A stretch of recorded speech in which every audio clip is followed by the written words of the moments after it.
Good day, radio listeners. Welcome to this edition of the Pure Sex Radio broadcast. We're glad that you're with us. My name is Jonathan, and I'm here with the sharp-dressed Steven Cervantes. Hey, I have a tie on today. Yeah, so feeling good. How are you today? I'm well, thank you. Good. It's excited. A little bit gray and rainy outside, but we are full of energy in here. And I have a surprise for Jonathan. I know. Steven comes in this morning and he goes, how are you about just me springing something on you? Just surprising. So I have no idea what's going to happen. Let's not waste time doing a lot of background. You're a smart guy. You'll catch on quick. Plus, I want the audience to see your response. That'll be part of the fun. I don't know how this is going to go. This could be interesting. And there's no fear. It's all on me. All you have to do is respond to it, okay? And then you can win. So there's no pressure here.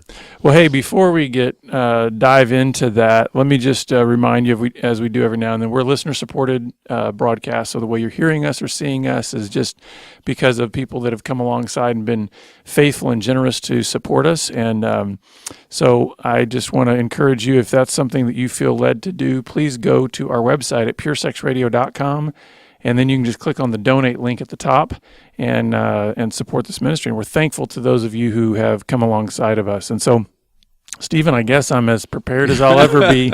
You are. Whatever you got. Just that I need you to be ready to respond. So first, we're going to do a little bit of a lesson here, okay? So you got to stay with me for the first part so that the second part makes sense, okay? And this is going to turn into a sexual discussion too, but not at first. Okay. So I'm stumbling along, and I like to try to understand how the brain works. But most of the stuff is so technical. It's hard to read, and you get lost. You get in all these chemicals and all that. And they talk about these names and the amygdala and the limbic system and the neurons firing. And so when you find somebody that makes it simple and makes sense, it's like, well, I got that. I can do this one. So I'm reading this book called The Brain That Changes Itself. And I don't know how to say his last name, Norman. How do we decide we're going to say it? Doidge or Doidge. Yeah. Sorry, Norman, if we butchered your name. So he's a leader in the field of neuroplasticity. That's the brain's ability to change. And he starts with a story, and he says, I was young. I was 10 years old, somewhere around there, and I heard there were tanks coming to town for the 4th of July parade. And my buddies and I got together, and we got behind the scene, and we got on these tanks, and we were just having a great time. And then I fell off, and I broke my leg. Oh, my goodness.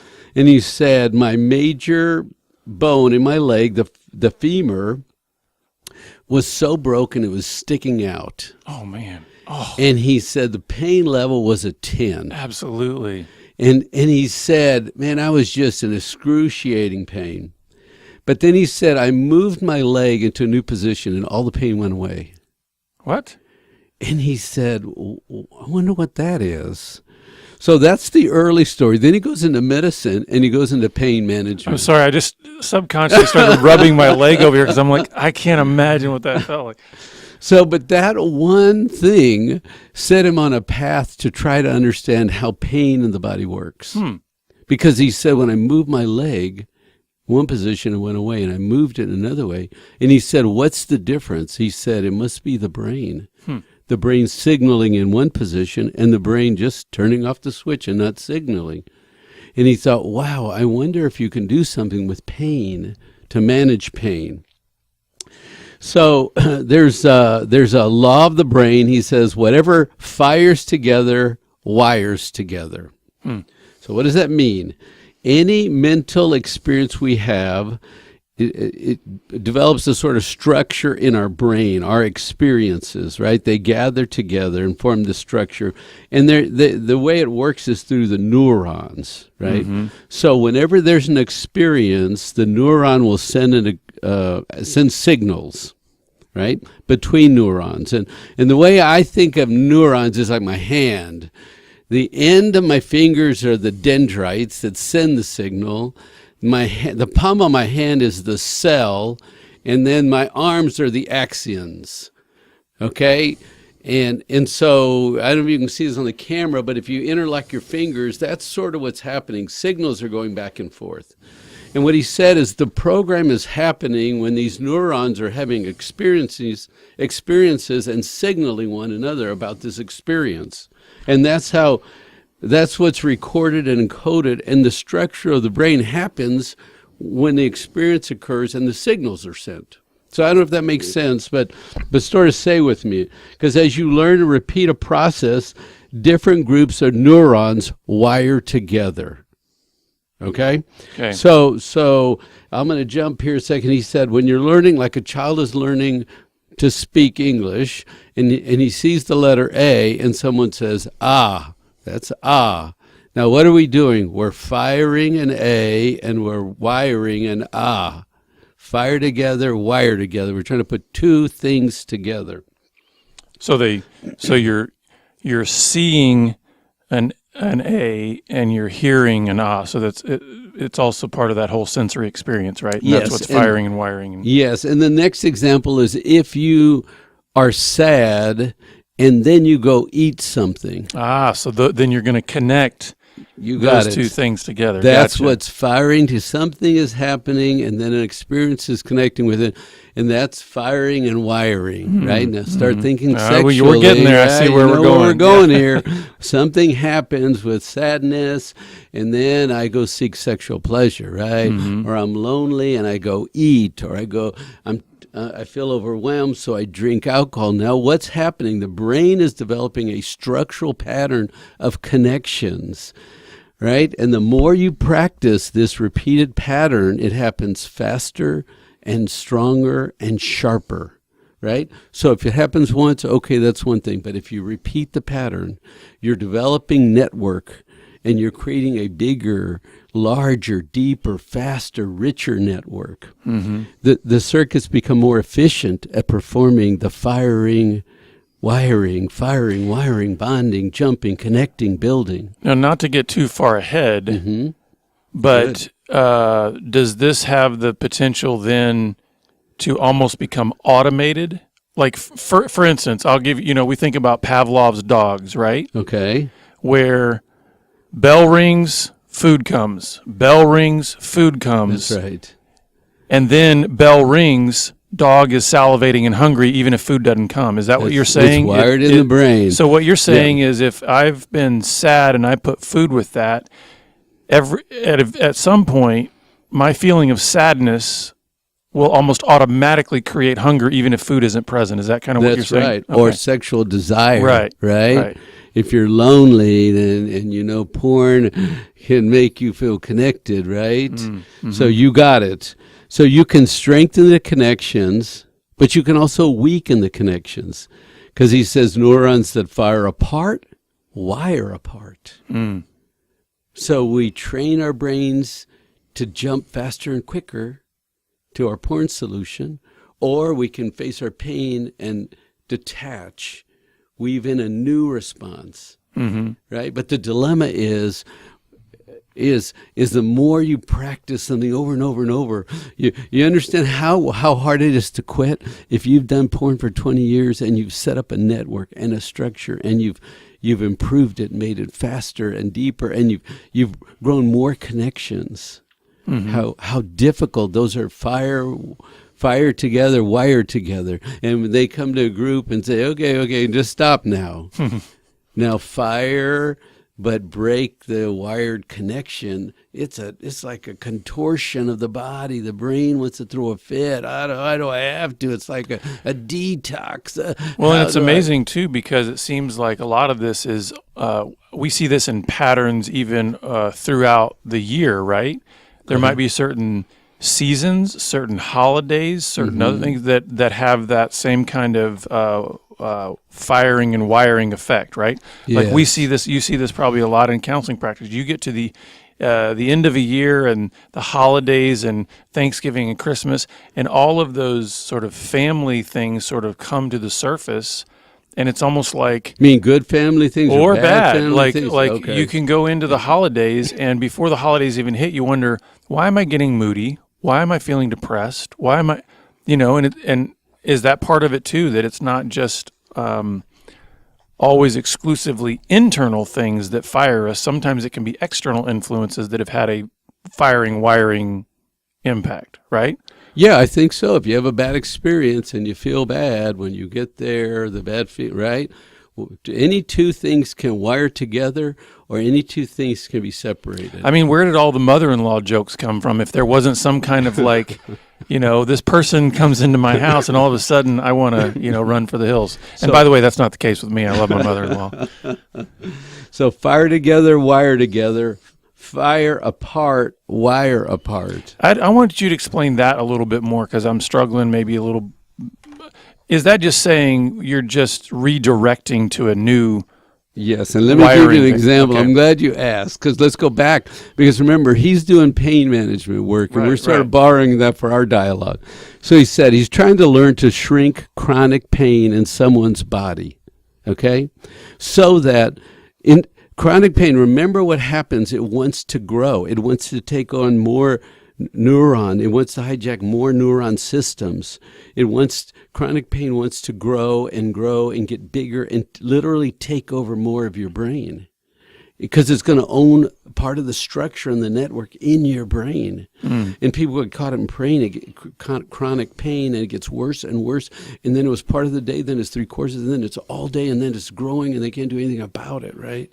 So he says, how do you shrink that so that pain doesn't own a big portion of your brain? What if you could reclaim some of your network instead of letting have pain take ownership and expand into areas? Okay, you get a signal, but does it have to own your day? So he says, when you have chronic pain, you can't resist it and act like, oh, no. You can't ignore it. You can medicate it.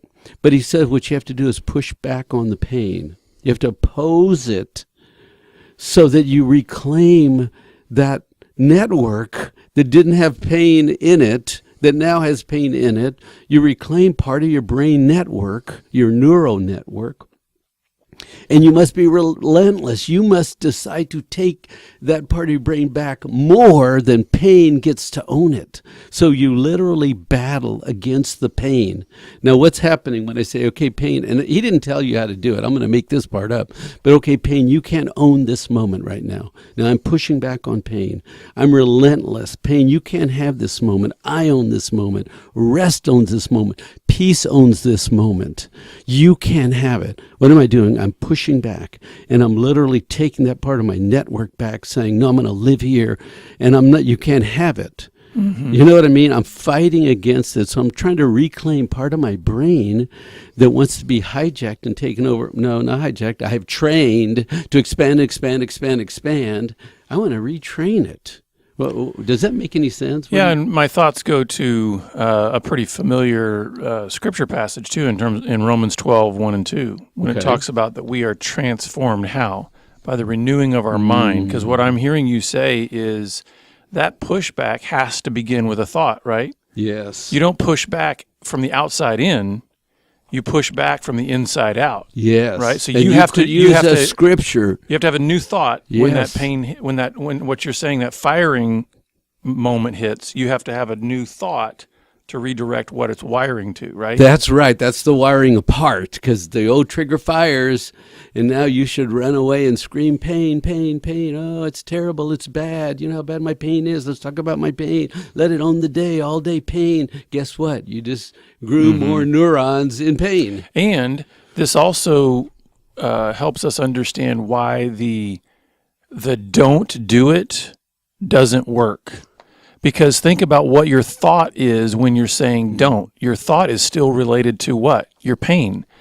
If you have that firing trigger and your thought is don't think about pain. Yes. Guess what you're doing? You're firing all of your thoughts towards pain. That's exactly right. You didn't wire apart. Yeah. You wired together. So that's why the don't thinking doesn't really help in this. Or just stop it. Just stop it. Yeah. I mean, if you say, I want to own it, I'm taking it back, right? It's different than don't, stop. And what I'm hearing you say, too, is that it's maybe in your more lucid and calm moments, you're creating a vision that you can tap into. So if you say, my life is this, let's use pain again. Yeah. Or we could use pornography. My life is, drowning pornography. I'm drowning in pain. But maybe when I'm having a calm moment, when I'm feeling more lucid, I go, but my vision for my life is over here, pain-free. My vision of my life over here is one who's walking in freedom and purity.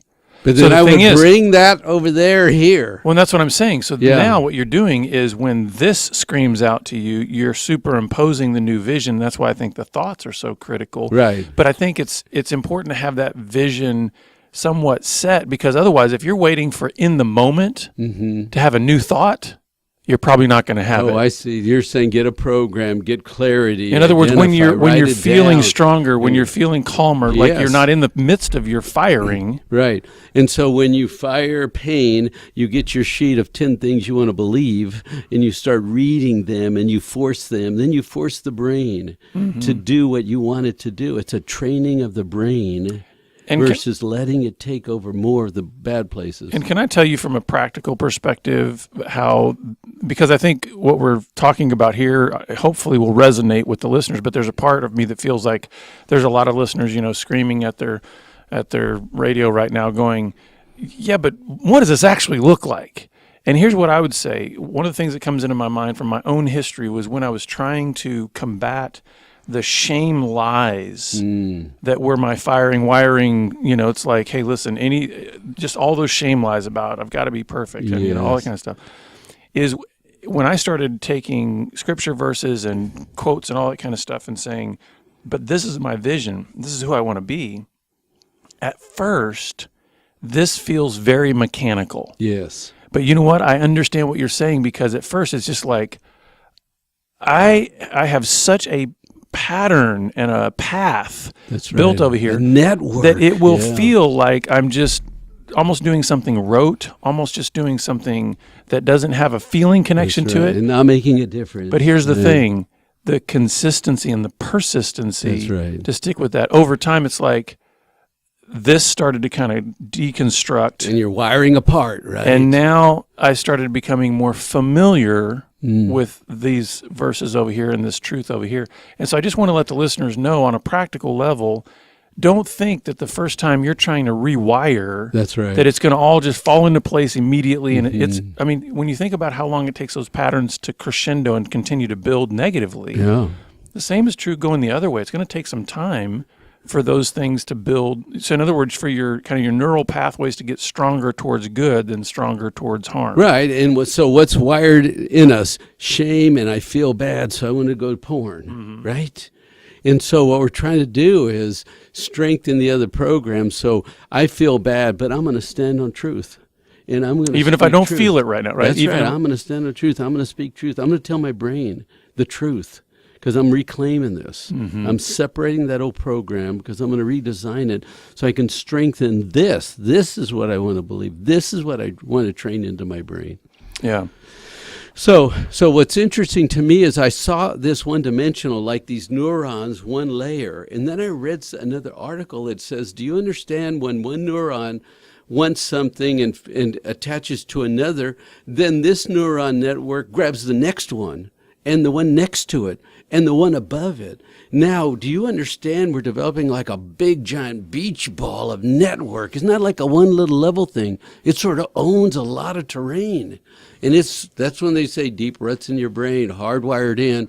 I mean, do you understand your brain is doing what you want? Whatever you're firing and wiring together, it's going to do more and more and more and more of. So I thought it was one level. And then I realized that was a great principle. It will grab the network next to it and attach to it, and the one above it, and the one below it. And so now we've got this round, growing area of your brain. And that's why they often, when they do these SPECT scans, which they often talk of it in terms of parts of your brain lighting up. Yes. Right? Yeah. And so the thing is we know from a lot of this neuroscience that the healthiest state of the brain is one of balance, right? Okay. So in other words, where there's somewhat of if I could put it in these terms, and please, I'm no neuroscientist, but I've read a lot on this. Think of it like sort of evenly lit up around your brain, meaning there's a balance there. But what you're saying is when pattern, fire wire, you're essentially saying to one part of your brain, it's lighting up more and more and more. But by virtue of the brain wanting balance, that means other parts of the brain have to get dimmer and dimmer and dimmer. No, that's a great point. You're losing. Yes. If you're As gaining it in one area, you're losing in you're another. losing. And you think about it. Why would we say somebody's obsessed? Mm-hmm. How much of your brain and your time and all this wiring in your head is doing the same thing over and over again? I just can't get away from it. It has consumed so much. Well, I've grown so much of this in my head. And why do we see time and time again that guys that eventually get addicted to pornography in a very literal way become stupid, even if they're smart guys? And a lot of it is because you're having this sort of, let's just call it kind of the back part of your brain lighting up. And the front part, the prefrontal cortex, where reasoning and all that kind of stuff, it's like going dark. Mm. And so you got a guy that's just making incredibly dumb decisions, even though you sit down with him in a coffee shop and you're like, this guy's brilliant. Yeah. You know, when he's not firing in that way, it's like, this guy's a real smart guy. But then the things he's telling me about what he's just done to his wife and to his kids and the decisions he's making that are going to cost him his job. And it's like, what happened? How does that work? And I think it's what you're talking about. There's an imbalance there. You're firing and wiring in one area. Yeah. And it's So I losing in got another. to thinking about this.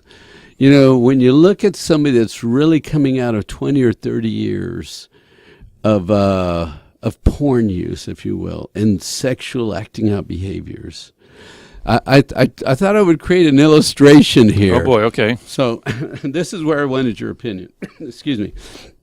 So this little piece right here represents the rest in the sex addict's brain. So just be restful, be calm, be peaceful. Okay, so this is the rest piece. I'm going to put it right here. You're going to hold it up in a minute next to the other piece that we're going to have here. Okay. And so I said, I wonder what happens in a sex addict's brain if everything is connected to everything else and wiring all together into this big mass. So in the very center, we're going to figure out how to show this to you later, but we'll just do the best we can right now.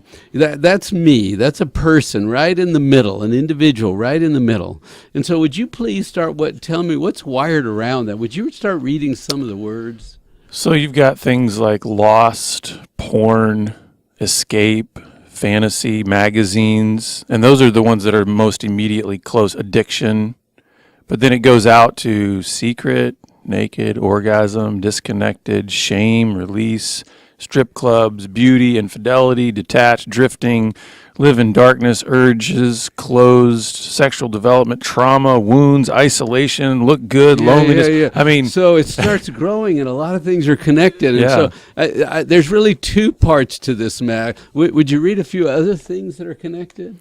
oh, so then out here further away is like alone is lonely, dating, disease, 12 steps, abuse, macho, what men do, in quotes, sneaking, lying, sexual acting out. Oh, and that's connected to. But wait, there's another wing to Oh, this. my Let me goodness, show you. there's more What here. else is there? Ecstasy, not normal, manipulation, sexual identity, despair, failure, false love, sexual abuse, resistance to change, deep self-hatred. Oh, no, but there's another part to the map. Oh, my word. Of what's going on here? No boundaries, appetite, insecurity, sin, men hating, sexual anorexia, preoccupation, out of control, destructive, consequences, counterfeit. Wait. There's more. Oh, my word. Connected to in this brain. Hiding that connects. as perfect, angry, sexual health, fears of inappropriate use, false affection, sex becomes an enemy, no rest, distortion. You're wearing me out here, Stephen. So now let's hold the rest part of the brain up here. In and comparison. let's talk about the sexually addicted part of the brain, okay? Oh, my word, yeah. And so when you think the network has wired together and expanded Oh, my. and taken over more and more of your brain. And probably simultaneously, this is getting And smaller and rest is smaller. small, very little rest. Right. Very busy with hiding and lying and cheating and stealing, getting worse, using, objectifying, voyeur. You go on and on. Well, so what do you think, Jonathan? This is where I wanted your input. When you think about the brain, what's wired together, how much of it layered and it's spread. And I'm trying to do a graphic here. What do you think? Well, my first thought is this is a good visual for helping anybody recognize that you can't simply flip a switch to heal and transform all of this. Just tell me what to do. Just give me the one thing right now. Tell me what to do to fix him. Come and tell me what to do to fix him. And it's like you do one thing and it might attach to maybe just one of these areas. And it's like you've got 100 or more on here. I don't know how long it took you to do this, but I mean, that's pretty impressive. So I think just even having a recognition that take a deep breath. To grow this is going to take some time. Yes. And if you look at here, it's going to take a lot of intentionality and persistence, right? Yes. When those firing moments come to say, wait a second, but I want to be calm, peaceful. Yes. I want to be faithful and good and right and holy and honorable and pure. Yes. And so hopefully that can encourage listeners to go, you know what? I have been feeling overwhelmed because I didn't necessarily realize just how interconnected. This is why you're overwhelmed. Right. This is why you can't rest well. You get it? Yeah. So good. We were trying to do a little visual here. Well, it's hard to do on radio, right? But we've got at least the video there. You might want to take a picture of this or a copy of a piece of it and let people look up close. We can talk about that later. Anyway, so where do you go from here? That's my presentation. Well, we've got a couple minutes left, and I think what I would say is, my hope is that the listeners would be able to say, maybe I can take a deep breath in my soul today. That I have been trying to do things quick and in a hurry, thinking that because my circumstances are dictating that I need to do things in a hurry, like I need to save my marriage, or I need to do this or that, or I don't want to lose my job.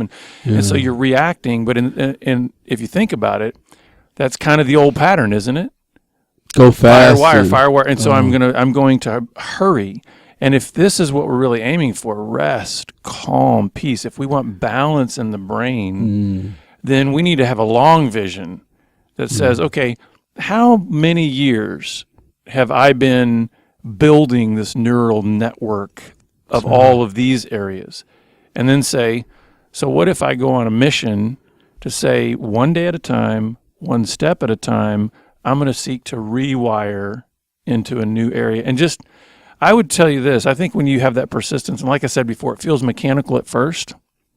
If you persist in it, what you will find is a month, 2 months, 6 months, you start realizing there's more rest that's coming into your And so if I could go back soul. to the book for a minute, in the chronic pain story, he talks about people that all day were in chronic pain, and then they started fighting back. And they found 2 or 3 minutes where they noticed there was no pain. Then it was 5 minutes. Then there was an hour of no pain. Then they were getting half days of no pain. That's what he's talking about. How do you fight and take back what our original design is to be peaceful, restful, joyful? That's the challenge. If you want it, you got to fight for it. You got to take it back. Well, we hope this has been helpful, and if you would like some more help on your journey, please reach out to us. I mean, we want to help you, so you can go to our website at puresexradio.com, or you can reach us on Twitter at puresexradio. We're always grateful for you being with us. We hope this has been helpful, and we'll see you back here again next time on the Pure Sex Radio broadcast. Take care. God bless.